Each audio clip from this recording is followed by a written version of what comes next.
beep, beep, beep, beep, beep. Hello. Welcome to the Court of the Edijester. I hope that you are all incredibly well.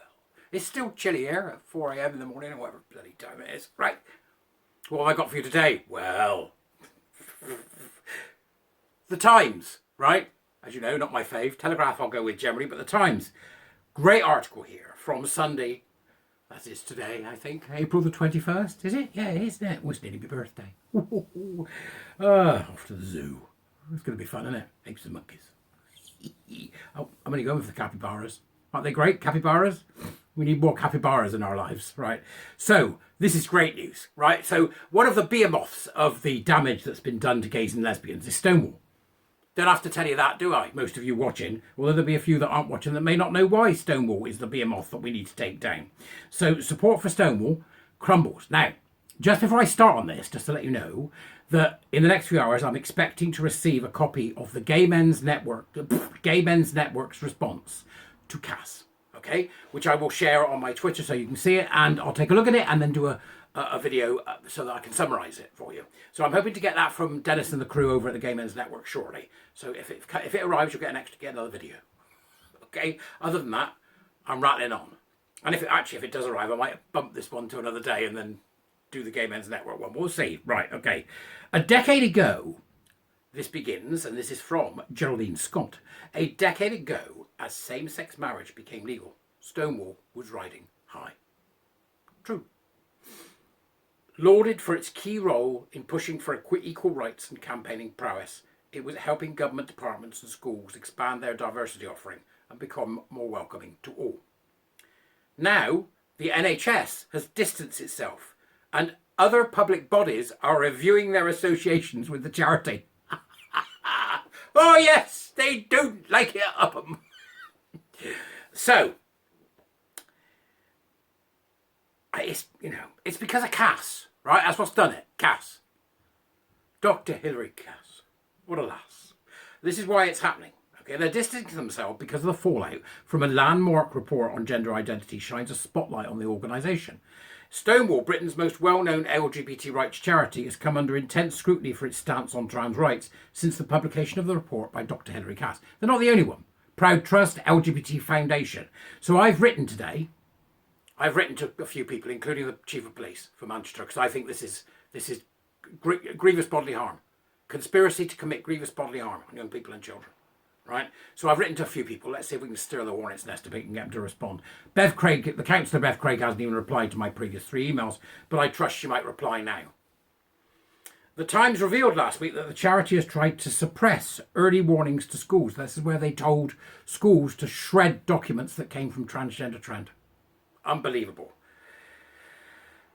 But Cass found that children experiencing gender distress and wanting to transition had been let down by a lack of research and remarkably weak evidence on medical interventions. Remarkably weak. Read that to mean none in my book. She said studies have been exaggerated. They've been exaggerated, the studies, or misrepresented by people on all sides of the debate to support their viewpoints, right? So, and there was a toxicity in discussions with young people being caught in a stormy social discourse, right? Let's put some meat on the bones of what that means, okay? Cass has now reported that she can't go on public transport anymore. Let me tell you this. There are not two sides to this, okay? The violence comes from one side and one side only, and that's the LARPing gusset regarders and blokes pretending to be trans rights activists, right? That's them. It's them who are the violent crew.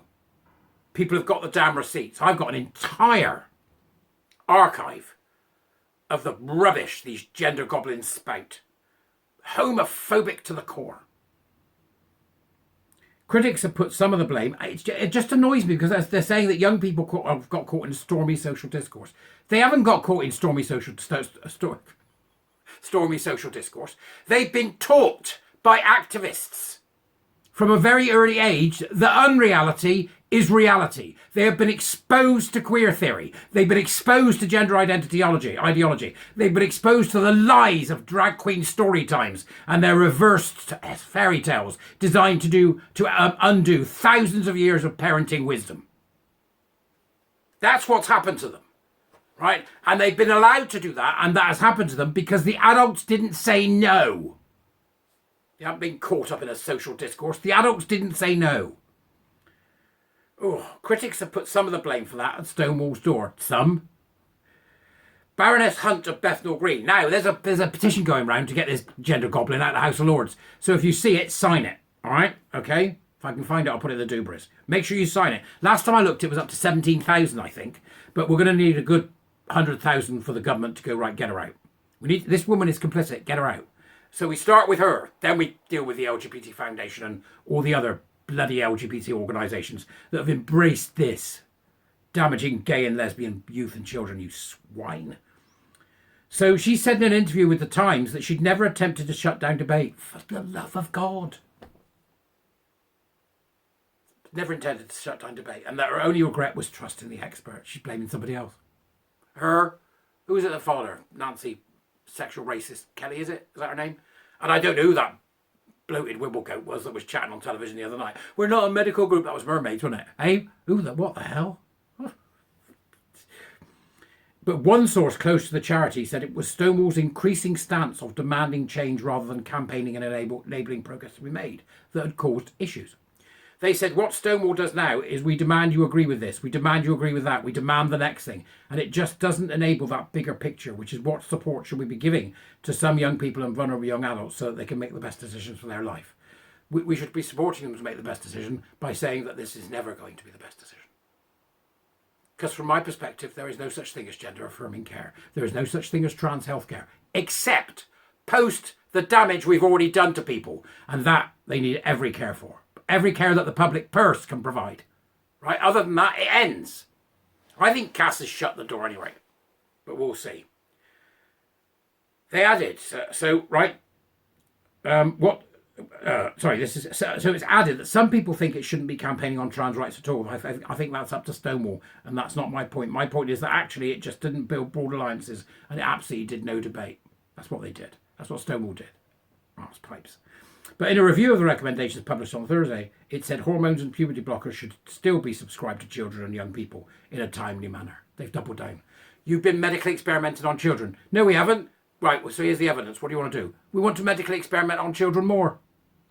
We shut them down, wherever they are. Wherever you find them, we shut them down. Jail time, I reckon. And if not jail time, extreme social ostracisation until they bloody well behave. All right? And then, as usual, world peace. I'll see you later. Go read the article.